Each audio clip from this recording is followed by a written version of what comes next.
Okay, what we're looking at is I call this a yin and yang reinforcement model. So basically, here's the model right here. It's color coded. We'll talk about the color codes in a second. What this model overall shows is that there is a person, and this is a man right now, but it could be a female, it could be whoever. It doesn't need to be a man, it could be whoever. And this person is giving reinforcement to another person. And this person right here is trying to either learn something new or just learn how to have effective communication. But I'm not saying that this person doesn't have the effective communication. Maybe there's a imbalance in that communication. So how do we find that balance so that, this person might be able to effectively learn how to snowboard, for example, or both of these people know how to effectively communicate. And this is why this yin and yang is in the middle.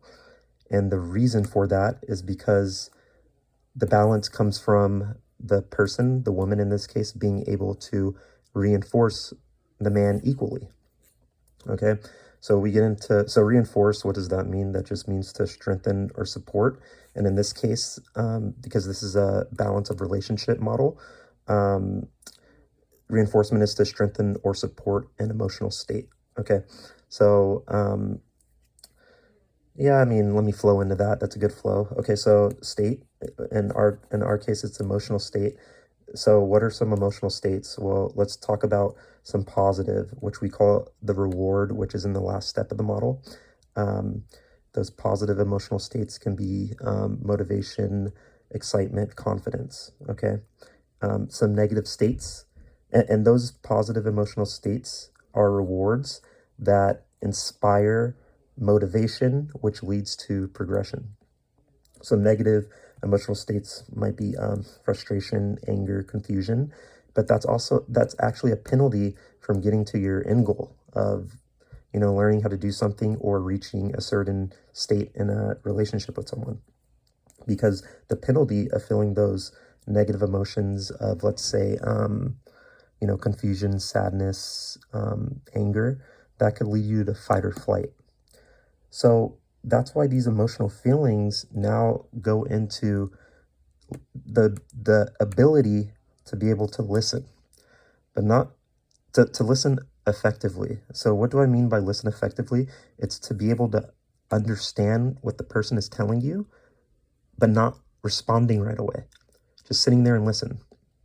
So let's give snowboarding as an example. And one important thing I want to mention is that this model moves counterclockwise. So we start at state once again. And your emotional state affects your ability to enforce an action. And that's actually my thesis. My thesis is emotional levels determine an action being taken. Are you emotionally frustrated? If so, you might not take that action. Okay. Are you emotionally motivated? If so, you might actually take that action. So that's why the goal of this is to decrease your penalties. And those decreasing penalties just means decreasing those negative emotions in order to actually learn how to effectively communicate or learn how to snowboard. Let's stick to the snowboard example, to increase your reward. And that reward is basically motivation. And your motivation leads to progression. It's getting better at doing something. Okay, so what this model is explaining, this model, it's just effective communication. Like it could happen at work with your coworkers, with your parents, your partner, whoever. And like I said, this could be a guy. Okay, but in this model, in this case, the man right here, now we're at step 3.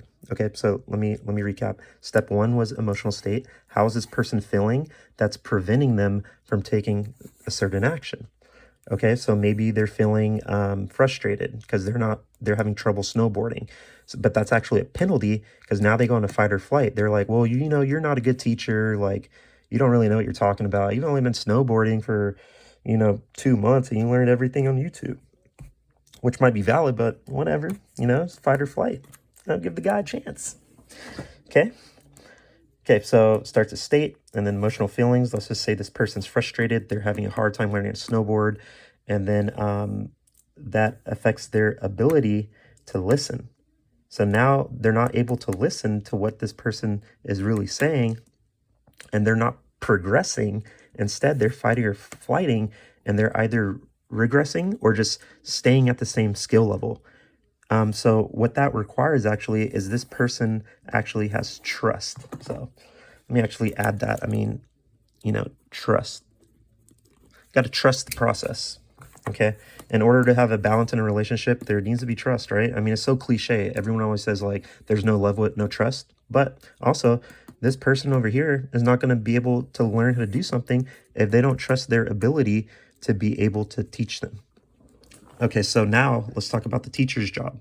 Or it doesn't have to be a teacher. Like I said, if it's effective communication, it's just the other person you're talking to. And like I said, actions need to be reciprocated. Actions of positive feedback need to be reciprocated in order for this balance to even exist. If this woman's doing everything in a relationship, for example, it's not going to progress forward.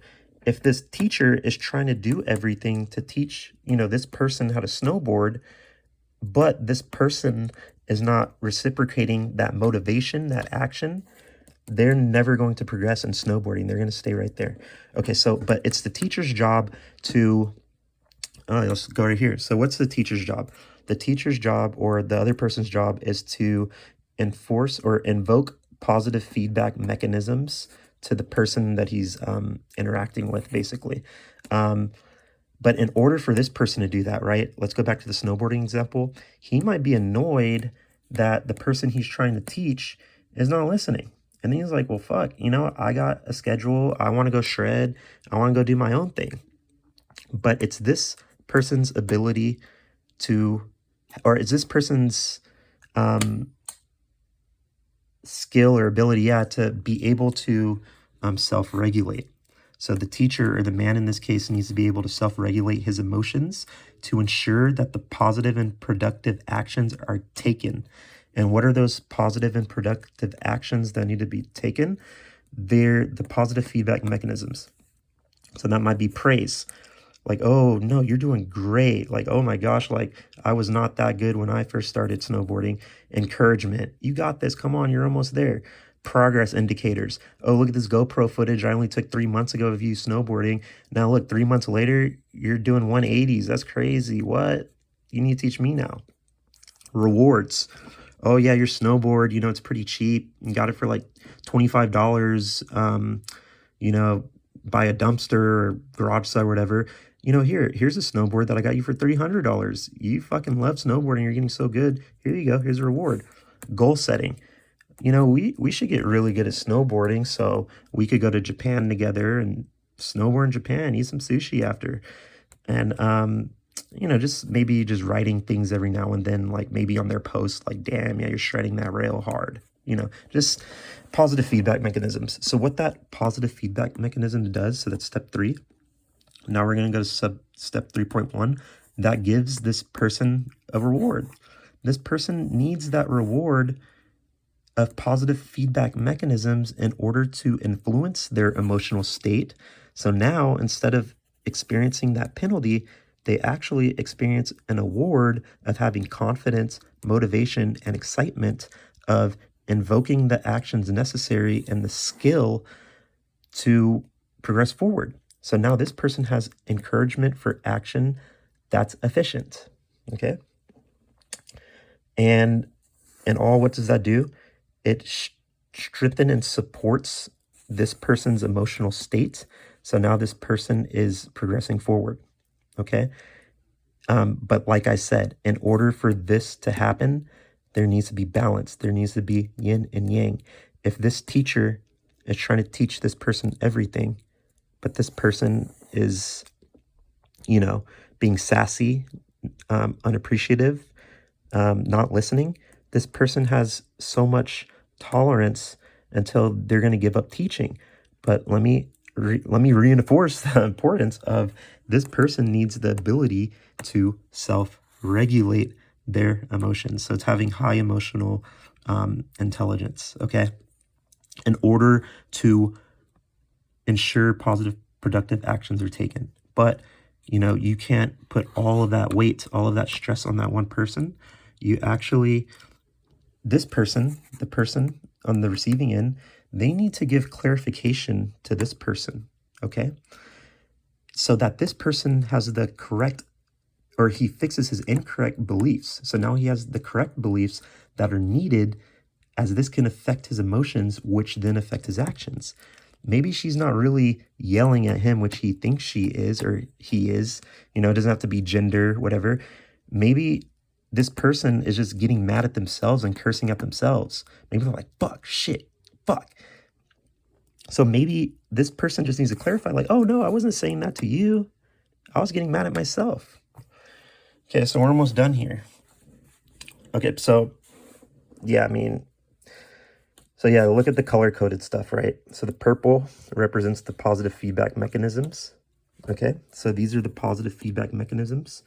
And what does that do? This is where the common theme comes into play. That influences action. Okay, the blue. The blue represents emotional states. What do emotional states influence? Action, right? Yeah, you need to have encouragement. You need to have emotions of encouragement in order to take action. What does the red represent? It represents your penalty of fight or flight or not progressing, or it represents your reward, that you're actually being motivated and you're actually progressing in that new skill. Okay, so that's what all of these share in common, is all of them lead back to taking action. Taking action. Why do we need balance? In order for this teacher to take positive, productive actions of giving this positive feedback right here, he needs self-regulation, he needs to be patient, he needs to listen, and he also needs clarification at times, okay? He needs clarifications that his incorrect beliefs are actually incorrect, and that the other person doesn't actually think that way, and it's only in his head. So that's why effective communication really is the roots, the basis of all this, and that's why I named this effective communication. Yeah, almost done here. So my main thesis is that your emotional levels determine if an action will be taken or not. Because typically, if you're frustrated, if you're not motivated, if you're angry, if you're depressed, you're not going to take action. But typically, when you're motivated, when you feel emotions of happiness, encouragement, confidence, excitement, when you're motivated, you typically do take action to do something. And we all know from Newton that every force has an equal and opposite reaction. Well, in this case, it's the same exact thing. That's why this is yin and yang. There needs to be equal reinforcement. So sometimes this person needs his or her emotions reinforced by this person giving him the positive feedback mechanisms. Okay? And you need that from the opposite person. And that concludes my effective communication balance of a relationship model, reinforcement model.